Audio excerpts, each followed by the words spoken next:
Hey everyone, it's Dr. Tom Sellers from Sellers Sports Medicine and Family Practice. I got a couple really great cases for you today. Two procedures in particular. One is a radial nerve block and the other is a PRP injection under ultrasound guidance into the common extensor tendon. These are procedures that we use for people with lateral epicondylitis or tennis elbow.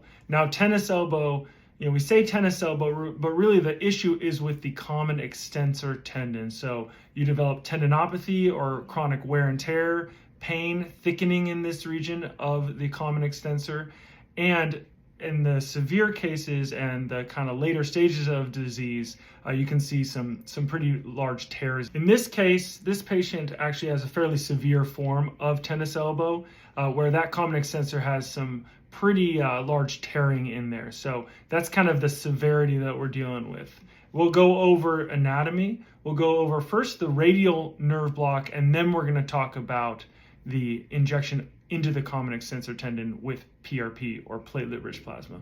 First, let's dive into the radial nerve block. This is a wonderful procedure prior to the common extensor tendon injection to provide anesthesia or numbing to that region so that we can do the injection with little to no pain. Let's establish some anatomy. In the middle of the screen, we see the radial nerve. It appears a little bit brighter than some of the surrounding muscles and tissue. That's called hyperechoic. So it has a brighter look on the ultrasound. That's one of the ways that we can see where that nerve is. Another way is the appearance of the nerve. Nerves on ultrasound look like honeycombs. Underneath that nerve at the bottom of the screen, we see the humerus bone. And here we see the needle coming into view. Now let's see that radial nerve block procedure. So we see that we are addressing some deeper parts of that nerve. We're bathing that nerve with lidocaine, and we're really letting the injectate or lidocaine do the work for us. We want to get right next to that nerve, but not into that nerve.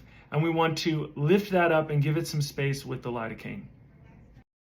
Now we are addressing the superficial parts of that nerve to get a good circumferential or around the nerve block. So now let's talk about a PRP injection into that common extensor tendon, and let's establish some anatomy. Here we see the lateral epicondyle, that's part of the humerus bone, and down here, deeper, we see the radiocapitellar joint. Overlying this joint, we see the common extensor tendon and its origin or beginning at the lateral epicondyle. This particular case, the common extensor tendon does not appear healthy, and there are some tears within that common extensor. Here we see the needle. Now we're seeing the actual injection of PRP into that common extensor tendon. We are first addressing the deeper structures, and we see that injectate or that PRP bathing that area around that origin of the common extensor tendon.